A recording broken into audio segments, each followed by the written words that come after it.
Okay, so I'm gonna be talking about the Super Boss King. I should have done it like a few days ago, but I've been pretty busy, so didn't really have the time. But so now that I have the time, I'm just gonna make a video on it right now. So in case you don't really know that, like King, if you don't already know the Final Boss King or Super Boss King, uh, is gonna come out in the next update. Like most likely, it's gonna come out in the next update because they dropped this um this is an official statement, by the way. They dropped this after the previous update, which dropped the all seven festival banners. So it's very likely that it's coming out the next update, the following update, which is like on the 28th for me. So basically, this is a pretty difficult event cause if you do not really understand the event, then your characters will basically just get one-shotted pretty much. So I'll be talking about like the strategies and teams that you guys can use in today's video. Uh, so basically, to start us off, his speed attribute, so he's like a blue type, so he's weak to green types HP attribute characters. He's immune to stun, petrify, and freeze. So you can't exactly like make him skip turns because well he you basically can't stun, petrify, and freeze. So yeah. So basically what that means is that he's gonna attack you regardless of whatever you do. So you're gonna take damage no matter what. So that is one thing that you have to keep in mind. And then here it says ultimate move gauge reduction skills are recommended. This is because like you see the next line it says that he gets stronger as his ultimate move gauge fills up. So basically the higher his ultimate move gauge fills up, right, the higher he goes, he'll start hitting harder and harder. So what you want to do is to reduce his out gauge. And how it works is that this king boss has like two different stages. The first stage being the easier one, obviously, and then the second stage, if you get outed by the king in the second stage, you're pretty much dead.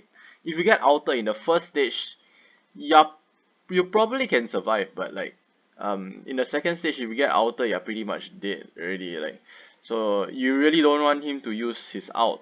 That's why you need a character that removes out gauges. And for and you can't use any kings for the final boss, so you can't use the green king, you can't use the blue king. And for height, he's like 100k CC, extreme he's 130k, hell is 150k.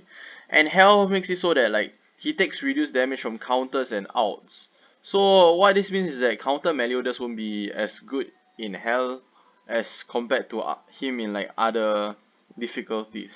So sorry, counter Meliodas just loses like a decent amount of his value. But I mean, if you really don't have any other options, he might still work depending on how big this reduction is. He might still work, but he's definitely not going to be the go-to option. And ultimate move so that you can't really like so that this makes it so that like it's not as viable to cycle ultimates because there's like this strategy in Grey Demon whereby you bring like a character that relies on like ultimates, like a character that hits really hard in his or her ultimates, and then you just cycle it with like a green Elizabeth, because if you didn't know, green Elizabeth's out gives everyone two out gauges, so you can that was like one strategy, I guess, like where you can like cycle your outs, but they reduce the out damage. So yeah, so like from this event you can get like this set of cosmetics, which is all UR costumes, which makes it like very valuable to grind for because you're basically getting a full set of UR costume. So yeah, and it looks, on top of that, it looks pretty good in my opinion. So yeah, definitely want to be grinding this out. And then these are like the exchange list, so you can just exchange this for the tokens you get from completing the different stages. And there's like different percentage rewards. There's like 5%, 15, 30, 50, 70, and 100. So basically, obviously you want to aim for the highest, but I mean not everyone will be able to hit that because it's only 5% of the people who participate. And like Here it says get battle points based on your performance during the battle. I'm pretty sure, I'm like 99% sure. This means that it's like the same scoring system as like Guild Boss.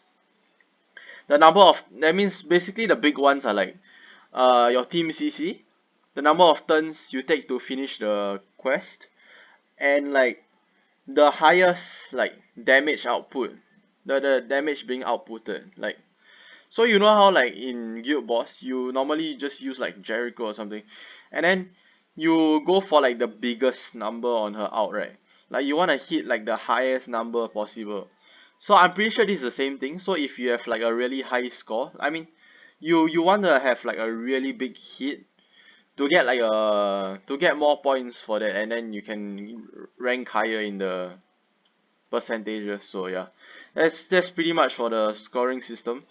For the rewards, I'm pretty sure this isn't one diamond. They just didn't specify the amount of diamonds. Cause if I'm not wrong, I heard that in JP like for this you got like 40 diamonds or something. So this is definitely not one diamond, because imagine you just get one diamond for getting top 15%. It would be ridiculous. So I don't think this is one as well.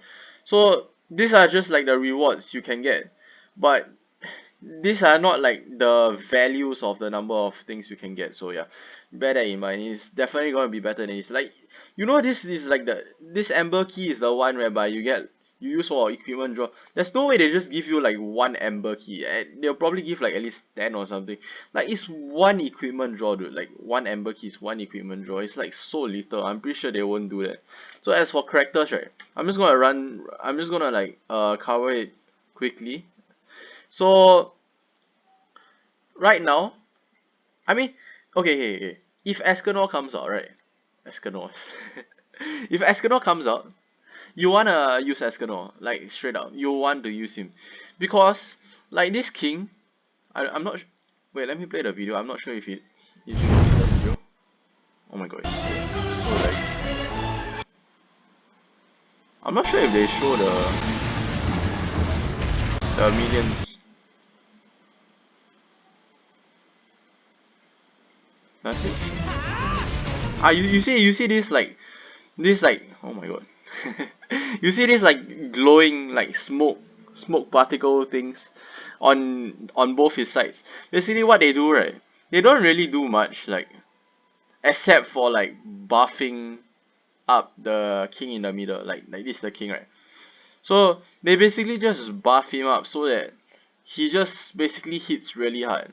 It is buffs though. Those are buffs, so you can remove them. And who can remove them? Escanor. Not only does Green Escanor hit very hard, his level 2 Cruel Sun, it applies ignites, and like on top of that, like it removes buffs. So like when the minions, I'm just gonna call them minions, buff King up, he's gonna do a lot of damage, but you can just remove all of the buffs on King with a level 2 or level 3. So yeah, this is why Escanor is really good. Like, I was gonna say that like his out is gonna hit very hard, but they reduce like the out damage. So Escanor isn't gonna be hitting as hard on his outs, but I think he's still gonna be respectable, honestly, because his out just hits like insanely hard. So that it's probably still gonna hit like decently hard. So yeah, but this buff removal is really solid for this event. And if you do have Escanor for damage, my second suggestion would probably be Jericho. The reason being, like, you know, Jericho is like really squishy, right? But the scoring is based on like the highest damage dealt. Where is it? Let me find it again. Highest damage, the based on your performance. So like you want the highest number produced in one singular hit. So Jericho is really good for that. So you can get like a really high score. So yeah, Jericho is just gonna do a lot of damage, and she's green, so she has class advantage, same as Escanor. But yeah, so like I will personally go for Escanor if he comes out by then. But my Jericho is 5-6, but I'm pretty sure I'll still go for Escanor because you can remove buffs, so it's much safer. Like, if you're farming the stage, right? Uh Escanor is probably bad. I mean, Escanor, I feel like Escanor is better than Jericho in this event, like in general, but if you're trying to farm, right, it's safer to use Escanor as well because he removes buffs, and Jericho is very squishy, so if you get unlucky, what that means is that your Jericho may be getting killed in like one turn, because if King decides to like hit her, then like if King has like a few buffs and you don't remove that, right, and King like attacks, she's probably gonna die to be honest. Especially in hell. In extreme, I'm not sure. She might be okay, but in hell, it's like she's probably just gonna die honestly. So Jericho is the second, my second recommendation. She's still very solid though. No, don't get me wrong. But if you're going for the highest number of points possible, Jericho is probably who you wanna bring. But in general, Escanor is probably better for this event. And moving on. About support characters. Gopher.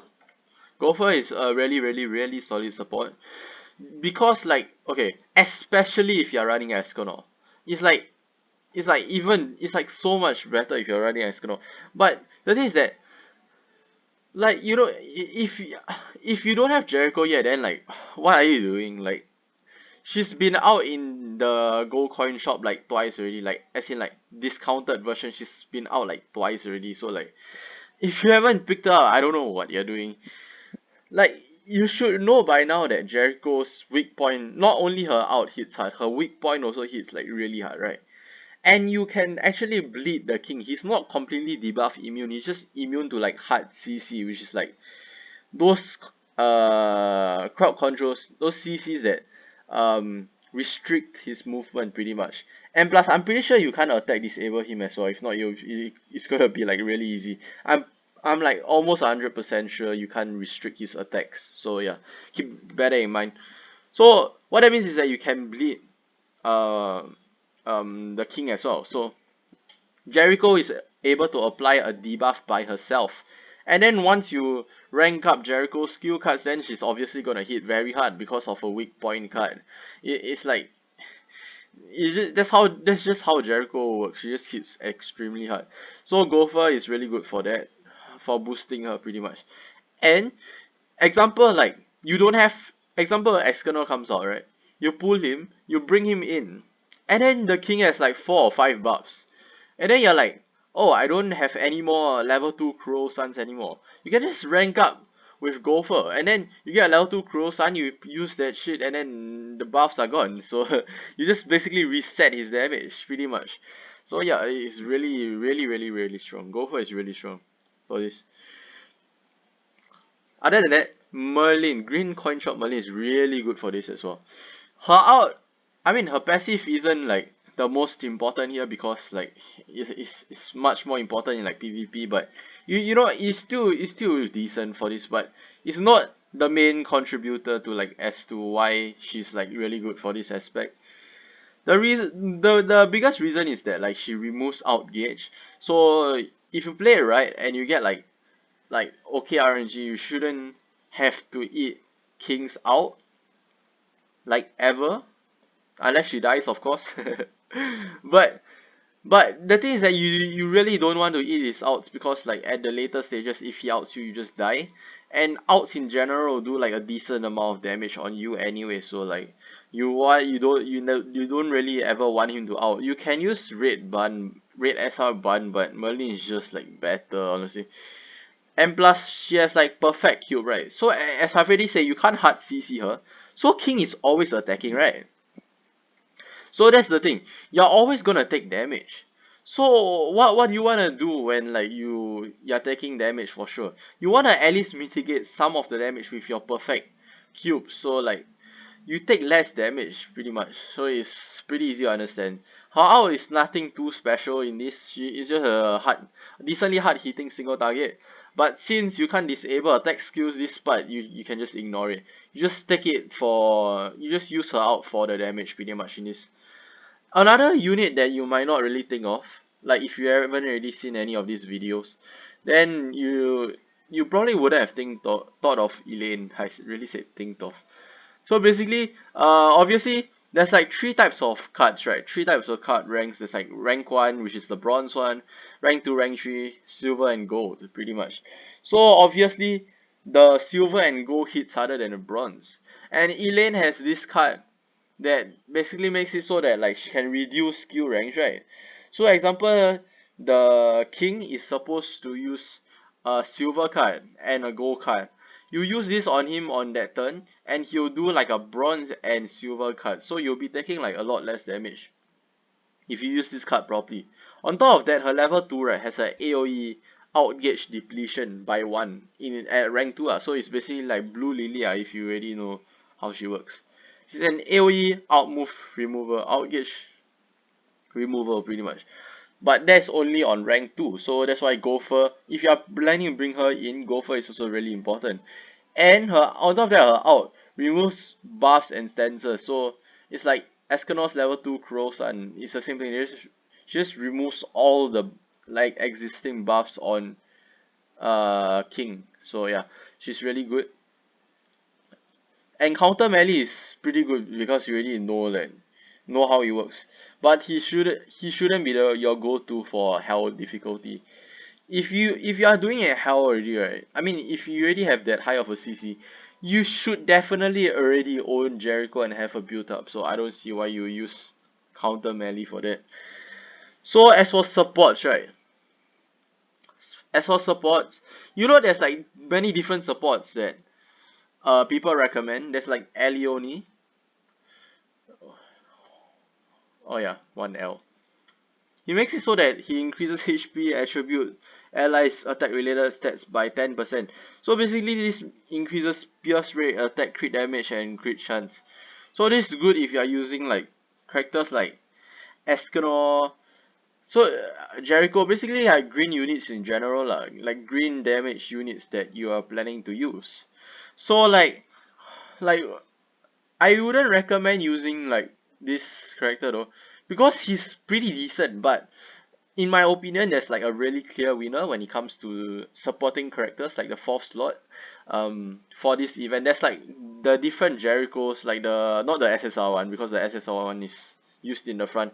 There's like different Jerichos, there's like Jillian, I think there's Alioni, there's Twigo even to boost like survivability. But the problem is that I don't think, honestly, in my opinion, right, I don't recommend all of this. The only character I recommend, right, for this particular event is this Elizabeth. I feel like she's just a clear winner when it comes to supports for this, because as I've already said, right, the king is gonna attack you no matter what. You can't disable his attacks, you can't hard CC him. So you're gonna take damage no matter what every single turn. So like you just read the passive. Allies are healed for 10% of max health at the start of the next turn when taking damage. It can be 1 damage, it can be like 5,000 damage. No matter what, as long as your characters do not die, as long as they take some sort of damage, they will be healing 10% of their max health. That's not including like recovery rate of your character. So you're healing more than 10% of your health every single turn for just taking damage. It may be like, example, you get hit by a rank 2 or rank 3 card. You lose like, what, 30% of your health. The next turn, he hits you with a rank 1. It barely does any damage, but you're still healing over 10% of your max health because there's recovery rate on top of that as well. So like, you're just healing so much. In my opinion, it's much better than using a character that increases your defense, attack, or like defense related stats or attack related stats, because it's so much safer. It's like just much more consistent. It's like I can't recommend other units wholeheartedly when this unit right here exists. And plus, the best part is that you get her for free. You don't even need to summon. I'm pretty sure you get her from like chapter 6 or something. So as long as you're doing chapter 6, you should have her like for free. You don't even need to summon for her. She's just there in your inbox. If you don't normally use her, you go into your inbox right now, you check, she's like most likely inside. As long as you do story mode, right, you already have her. So like it's hard to recommend some other fourth slot when this character already exists. And ideally you don't even need to look at all of these cards, because ideally she doesn't even have to get into the field, because she'll just be at the back healing your characters every single turn. Oh my god, people, I swear, like people, some of them, some of you guys like don't even know how good she is. Like she's actually insane.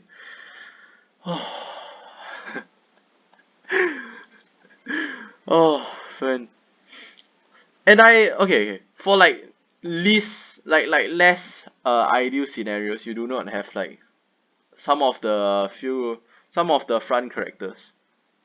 You might want to use like the green bun because of this card whereby he like snatches, so he reduces attack and defense. So like I mean, it's obviously since King is attacking every turn, reducing attack is like pretty helpful, and reducing defense.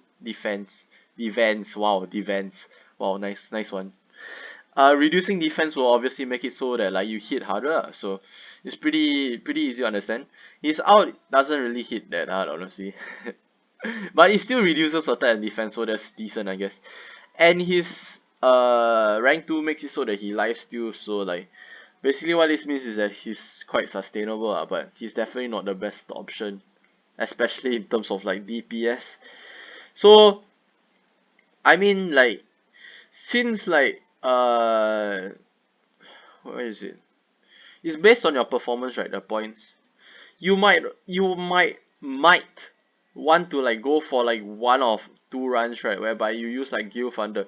When you're farming, you don't want to use Gil Thunder because like it's gonna be like unreliable, right? You want to use Gil Thunder for like one really good run, so your main DPS will be able to do like an insane amount of damage in that one hit, so you can get the highest amount of battle points possible, so you can get the highest ranking possible. You might want to do that, but in terms of farming, you normally do not want to bring a booster because your team is pretty tight, because there are many units that you really like desperately need on your team, so you don't really have like an extra slot for a booster. So yeah, extra slot. Oh my god, what's wrong with my English today? So I think that's about it, honestly. Like in terms of teams, right, I would run like Jericho. I mean, you can change it around. It's definitely up to you.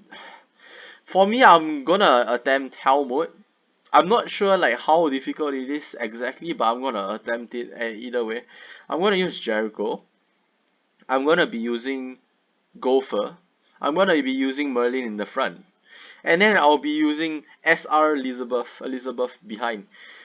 Unless I get Escanor next week, which is like pretty much guaranteed to come at this point. Like so like if I get Escanor, I'll most likely replace Jericho with Escanor because he removes buffs, and I'm not planning to use Elaine, so I can't really remove buffs without Escanor or Jerry. Oh my god, what am I saying? I can't really remove buffs without Escanor or without Elaine, so I kind of want to remove buffs, so I'll probably use Escanor instead. But Jericho is still a pretty good option, honestly. And you can also run like Gopher, Elaine, and who's it called? Merlin.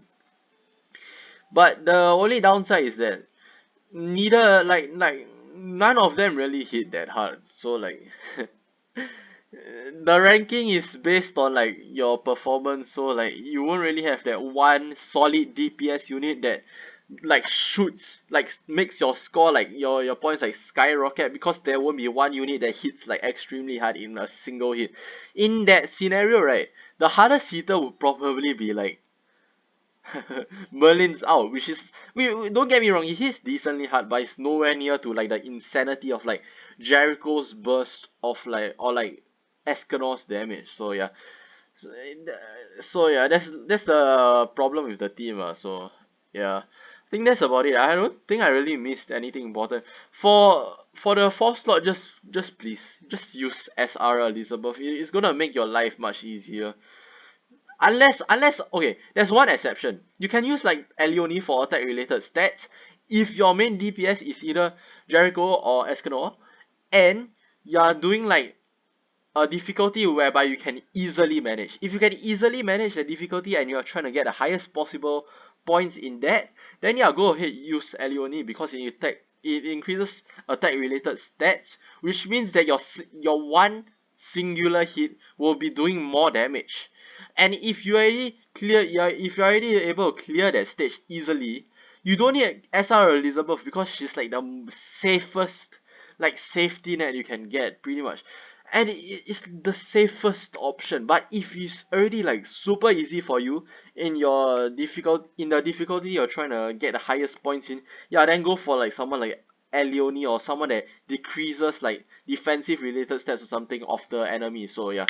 But other than that, just use SR Elizabeth, please. Like you can't go wrong with her. So yeah. I tried to keep it short, but it's like 25 minutes now, so I'm just gonna end off the video. Hope you guys enjoyed. I'll see you guys in the next video.